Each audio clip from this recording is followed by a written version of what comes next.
নমস্কাৰ স্বাগতম জনাইছো এটা নতুন ভিডিঅ'ৰ মাজলৈ আজি মই আহি উপস্থিত হৈছোঁ সেই জ্যোতিৰ্বিজ্ঞানী কিশোৰ কুমাৰ বৰুৱা ডাঙৰীয়াৰ ঘৰলৈ আৰু তেওঁৰ ঘৰত মই এখন দৰ্জা দেখা পাইছোঁ এই দৰ্জাখনত আমি সূৰ্য দেৱতাৰ এটা ৰূপ দেখিবলৈ পাইছোঁ কিন্তু কিশোৰ কুমাৰ বৰুৱা ডাঙৰীয়াই ভগৱান বিশ্বাস নকৰে তেওঁ ৰাখিছে কিন্তু সূৰ্য দেৱতাক আৰু আন কেতবোৰ বিষয়বস্তু ইয়াত ঘৰত মই পোনপটীয়াকৈ ছাৰ আপোনাক সুধিব বিচাৰিছোঁ বৰ ধুনীয়া ঘৰ বনাইছে আপুনি প্ৰথম কথা সেইটো বৰ ধুনীয়া গুৱাহাটী এটা বৰ ধুনীয়া স্থানত আপোনাৰ ধুনীয়া ঘৰ মই এড্ৰেছটো কৈ নিদিওঁ বাৰু কিন্তু এই দৰ্জাখন আপুনিতো ভগৱান পোনপটীয়াকৈ বিশ্বাস নকৰে ভগৱানক আপুনি ফলো কৰো বুলি কৈছিল আগৰ ভিডিঅ'ত এই দৰ্জাখনত আপুনি সূৰ্য দেৱতাৰ এই আলোকচিত্ৰখনে আমি দেখিছোঁ মূৰ্তিৰ ওপৰত আপুনি সজাই থৈছে কিয় ইয়াৰ অৰ্থটো মানে মই আপোনাক ইফালৰ কওঁ ৰ'ব প্ৰথম কথা হৈছে কি আমি পৃথিৱীখনে সূৰ্যৰ ওপৰতে নিৰ্ভৰ কৰি চলি আছোঁ ন গোটেই জীৱ জগতখন সূৰ্যৰ আমি মানে শক্তিৰ পৰাই চলি আছোঁ সেইকাৰণে সূৰ্যটোক আগৰ দিনৰ মানুহে ভগৱান বুলি আমাৰ সভ্যতা বুলি নহয় পৃথিৱীৰ বিভিন্ন সভ্যতাত মানে সূৰ্যটোক দেৱতা বুলি ভগৱান বুলি মানিছিলে আৰু তাৰ পৰা আমি শক্তি আহৰণ কৰিছোঁ এইটো কথা সঁচা শক্তি আহৰণ কৰাটো সঁচা ভগৱান বুলি দেৱতা বুলি মানা নামানাটো নিজৰ কথা সেই যিহেতু আমি শক্তি আহৰণ কৰিছোঁ সেইকাৰণে মই ভাবিলোঁ যে আমাৰ ভাৰতীয় সভ্যতাৰ যিটো হিন্দু সভ্যতাৰ যিটো মানে সূৰ্য দেৱতা সেইখনকে এটা থওঁ এইটো সূৰ্য দেৱতাৰ মূৰ্তি সূৰ্য দেৱতাত এইটো এইখন পৃথিৱী মানে সূৰ্য দেৱতাৰ আমি প্ৰতিফলিত হৈছে পৃথিৱী আৰু সূৰ্য দেৱতাৰ দুগৰাকী পত্নী ঋতুষা আৰু প্ৰত্যুষা তাৰপিছতে ইয়াতে আছে দণ্ডী দণ্ড এটা লৈ আছে আৰু পিংলে দুৱাইত এটা লৈ আছে তাৰমানে আমি কি ভাল কাম কৰোঁ কি বেয়া কাম কৰোঁ এইখিনি জুখি যাব দণ্ডীয়ে দণ্ডৰে জুখি যায় আৰু পিংলে তেওঁ এইবিলাক গোটেই লিখি যাব কথাটো এনেকুৱা যে আমি আচলতে ভাল কাম বেয়া কামবিলাক তাৰমানে আমি কৈ কওঁ যে দেৱতাই চাই আছে ভগৱানে চাই আছে গতিকে এইবিলাকৰ ওপৰত বিচাৰ হ'ব আচলতে হয় আমি বেয়া কাম কৰিব নালাগে ভাল কাম কৰিব সেইটো বিচাৰ এটা হ'ব ইয়াতে হয় আচলতে সেইকাৰণে মই সেইখিনি ৰাখিছোঁ অন্য কথা নাই তাৰ উপৰি সূৰ্যৰ ৰশ্মিত 7টা ৰং আমি জানো ভিপজিঅ'ৰ দেখে 7টা ৰঙে আচলতে এই যে সূৰ্যৰ মানে এখন যিখন ৰথ সেইখন লৈ যোৱা বুলি কয় চেৰিয়ত গতিকে 7টাৰ কাৰণে 7টা ঘোঁৰা থাকে সাধাৰণতে এইকেইটা ঘোঁৰাকেইটাৰ নাম আছিল মই ঠিক এতিয়া মনত অহা নাই 7টা 1 2 3 4 5 6 7 এই ভিপজিঅ'ৰ 7টা ৰঙৰ 7টা এই ঘোঁৰাকেইটা আচলতে সেইটো তাৰপৰা সূৰ্য যেতিয়া উদয় হয় তেতিয়া আমাৰ পদুম ফুলটো একদম এনেকৈ ফুলি উঠে গোটেই দিনটো পদুম ফুল সেইকাৰণে সূৰ্য দেৱতাৰ মানে লগত দুটা ফুল মানে ফুলি উঠা পদুম ফুল দুটা থাকে এটা পদুম ফুল আৰু এইটো হৈছে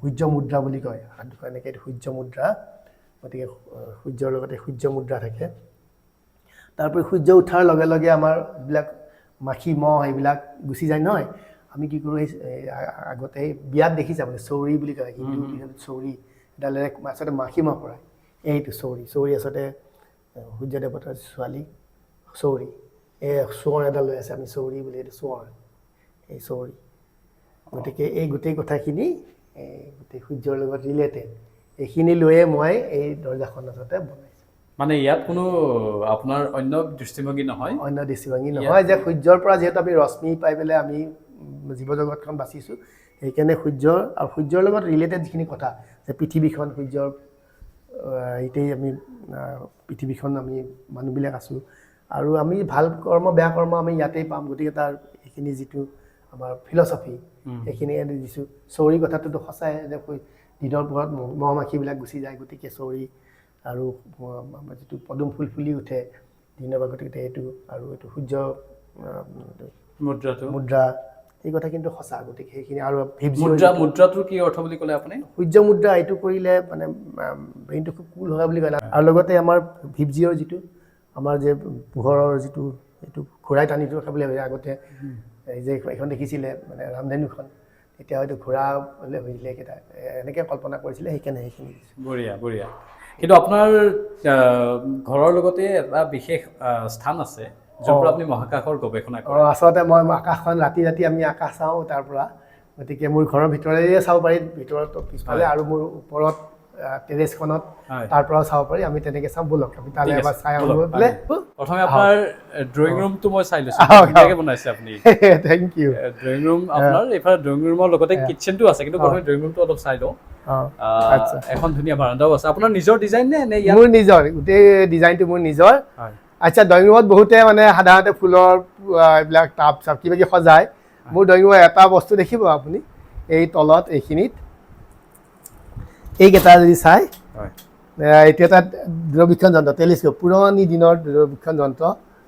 তাৰপিছতে এইটো আপোনাৰ সূৰ্য, এইটো চানডায়েল, বেলি ঘড়ী, আৰু এইটো চেক্সটান বুলি কয়। আগৰ দিনত নাবিকবিলাকে ব্যৱহাৰ কৰিছিলে চেক্সটান। এইটো মানে সূৰ্যৰ অৱস্থানটো দিনৰ ভাগত চাই পেলাই তেওঁলোকে ঠাইখনৰ লেটিচিউড লংগিচিউড এইবিলাক উলিয়াইছিলে। মই ড্ৰয়িঙত এইবিলাকে সজাইছোঁ আৰু। বঢ়িয়া। আৰু এইবোৰতো অৰিজিনেল ন? এইবিলাক অৰিজিনেল, এইবোৰ মানে আমাৰ অৰিজিনেল চাব পাৰি, চাব পাৰি। এতিয়া ভালে আছে, এতিয়া চাব লাগে। এয়া কিমান মান সময়ৰ হ'ব? এইবিলাক আগৰ বহুত পুৰণা, মই মানে কালেক্ট কৰিছোঁ কিছুমান। আৰু এইটো নতুন, কিন্তু মানে সূৰ্য ঘড়ী। সেইটো ইয়াতে মানে সূৰ্য পোহৰ পৰিলে ইয়াতে এই ডায়েলখনত চাহটো পৰি পেলাই মানে সময়টো উলিয়াব পৰা যায়।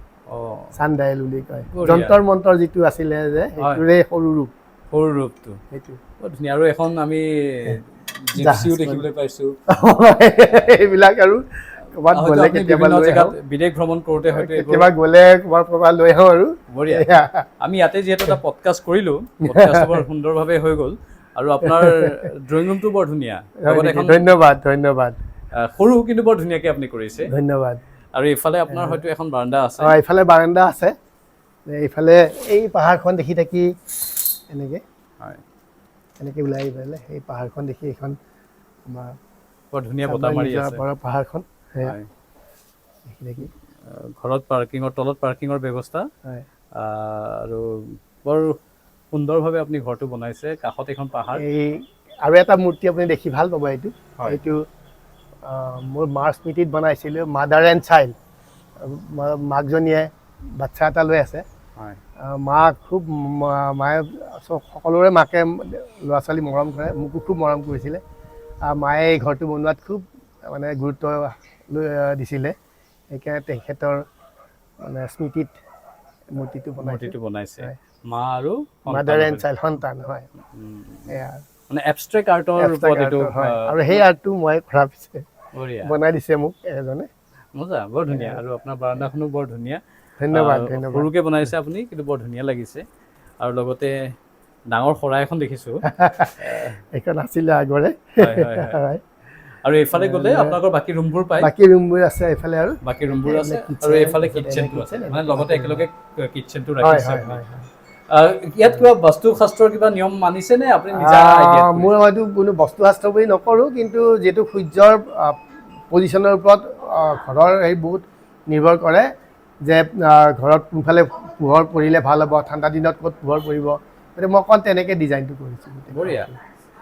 বহুত বহুত ধন্যবাদ ছাৰ। আমি লগতে আপোনাৰ টেৰেছতো যাম। হয়, কাৰণ আপুনি তাৰ পৰা গোটেই গৱেষণাবোৰ যিহেতু কৰে, টেৰেছত গৈ পেলাই তাতে পৰিৱেশটো চাম। অবজাৰভেটৰী এটাও আছে, মানে অবজাৰভেটৰী পাতিছে, এটা লাইব্ৰেৰী এটাও কৰিম। সেইখিনি ব্যৱস্থা আছে। ব'লক চাওঁ। আপোনাৰ ঘৰৰ ভিতৰতে নগৈ আমি পোনপটীয়াকৈ বাহিৰেদি আহিলোঁ। টেৰেছখন আমি দেখিবলৈ পাইছোঁ। বৰ ধুনীয়া এক পৰিৱেশ। আৰু গুৱাহাটীৰ এই অঞ্চলটো আমি জানোৱেই সদায় যে চান্দমাৰি বা আশে পাশে থকা অঞ্চলবোৰত কিমান এক সুন্দৰ পৰিৱেশ থাকে। গোটেই গুৱাহাটীৰ এটা অঞ্চল দেখিবলৈ পায়। আপুনি ইয়াৰ পৰা মহাকাশ চাবলৈ পৰিষ্কাৰ আকাশ পায়নে? আচলতে এইফালে গুৱাহাটীখনৰ গোটেই লাইটবিলাক আছে, অলপ কমকৈ পোৱা যায়। তথাপি নিজৰাৰ পৰা অঞ্চলত এইফালে পাহাৰখন আছে কাৰণে এইখিনি অকণ ভাল, ডাৰ্ক স্কাই পোৱা যায় উত্তৰ আকাশত। গতিকে আমি ধুনীয়াকৈ পাওঁ। ইয়াতে বহি আমি আলোচনা কৰোঁ, প্ৰায় এইবিলাক মহাকাশৰ কথাবিলাক আলোচনা কৰোঁ মানুহ আহিলে একেলগে। তাৰপিছতে ইয়াৰ পৰা আকাশখন পোৱা যায়। ইয়াতে মোৰ এটা অবজাৰভেটৰী পতাৰ কথা আছিলে, কিন্তু এতিয়া সদ্যহতে বন্ধ কৰিছোঁ। কিয়, মই যিটো দূৰবীক্ষণ কিনিছোঁ সেইটো লৈ ফুৰিব পাৰি, খুলি লৈ ফুৰিব। গতিকে এনেই তাতেই পাতোঁ যেতিয়া কৰোঁ, কিন্তু সেইটো বহাই থ'ব নালাগে, সেইটো লৈ ফুৰিব পাৰি। যথেষ্ট শক্তিশালী, মই দেখুৱাম পিছত সেইটো। গতিকে ইয়াৰ পৰা আমি আকাশ অধ্যয়ন কৰোঁ, ইয়াতে আলোচনা হয়, তাতে বহি আলোচনা কৰোঁ আৰু আকাশ অধ্যয়ন হয়। আৰু এইফালে গুৱাহাটীখন দেখি থাকি ৰাতি অৱশ্যে অকণমান অসুবিধা হয়, কিন্তু আকাশৰ পিনে ইমান অসুবিধা নহয়। কিছুমান আমি বিশেষ ব্যৱস্থাৰে আকাশখন চাব পাৰোঁ, গতিকে খুব এটা অসুবিধা নহয়। বহুত বেছি ক্লিয়াৰ নহয়, তথাপি চাব পৰা যায়। উত্তৰ আকাশখন খুব ভালকৈ দেখি, দক্ষিণ আকাশখন অকণ অসুবিধা এটা হয়। কিন্তু আমি ইয়াৰ পৰা আকাশ অধ্যয়ন কৰোঁ। ইয়াৰ পৰা আকাশ অধ্যয়ন কৰে। আৰু আপুনি ইয়াত মাছো পালন কৰিছে। মই কৈছোঁ না আপোনাক, মই জীৱ জন্তুৰ লগত থাকি ভাল পাওঁ। গতিকে ইয়াতে মোৰ সেই এটা মাছৰ হেৰি এটা আছে। ইয়াতে মাছবিলাক চালে খুব ভাল লাগে। আৰু ওপৰত চৰাই বাঁহ আছে, চৰাইও পোৱালি হয়। তাতে চৰাই বাঁহ আছে, তাতে হয়। মাছৰ হেৰি আছে, এনেকৈ আৰু জীৱ জন্তুৰ লগত থাকি প্ৰাকৃতিক পৰিৱেশ এটা গুৱাহাটীৰ মাজমজিয়াত থাকি পেলাই প্ৰাকৃতিক পৰিৱেশ পোৱাত বৰ টান। হয়। এতিয়া যিখিনি পাৰিছোঁ আৰু এনেকৈ কৰিব চেষ্টা বঢ়িয়া, বৰ কৰিছোঁ। সুন্দৰ পৰিৱেশত আপোনাৰ ঘৰ, বৰ ভাল লাগিছে গোটেই পৰিৱেশটোৱেই। আৰু মই কৈছোঁৱেই যে পূৰ্বৰ ভিতৰত জ্যোতিৰ্বিজ্ঞানৰ অধ্যয়নৰ বাবে অনুকূল পৰিৱেশ প্ৰয়োজন। হয় হয় গুৱাহাটীত যদিও যান্ত্ৰিকতা আছে, হয় তাৰ মাজতো অলপ এই যান্ত্ৰিকতাৰ পৰা যদি এটা কোণত অলপ থাকিব পাৰি, হয় আঁতৰি ভাল থাকিব লাগে। পাৰি, ভাল হয়। আচলতে এনেকুৱা পৰিৱেশ এটা সৃষ্টি কৰিব চবেই পাৰে, আমি বহুতে কৰিব নোখোজোঁ বা হয়তো ভাবি নাচাওঁ যে এইটো কৰিলে কি হ'ব বুলি ভাবোঁ, সেইকাৰণে হয়তো নকৰোঁ। কিন্তু এনেকুৱা নহয়, এতিয়া ঘৰৰ ছাদখনতে কৰি লৈছোঁ, গতিকে বহি ভাল লাগে, আকাশখন চাই ভাল লাগে, মুকলি আকাশৰ তলত। হয়, হয়তো মই ছাদখন নবনালে মই ৰুমৰ ভিতৰত বহি থাকিব লাগিল হয়। সেইটো ঠিকেই ঠিকেই। বহুত বহুত ধন্যবাদ ছাৰ, ভাল লাগিলে আপোনাৰ ঘৰত ধন্যবাদ। আহি, আৰু আমি বিজ্ঞানৰ বহুখিনি কথাই হয়। আলোচনা কৰিলোঁ। এই ৰুমটোতো এটা মোৰ লাইব্ৰেৰী হ'ব, এতিয়া হোৱা নাই, হয়, এটা লাইব্ৰেৰী এটা হ'ব মোৰ ইয়াত পঢ়াৰ বনাই আছে কাৰণে। লাইব্ৰেৰী হয় ন? ঠিক আছে, বঢ়িয়া।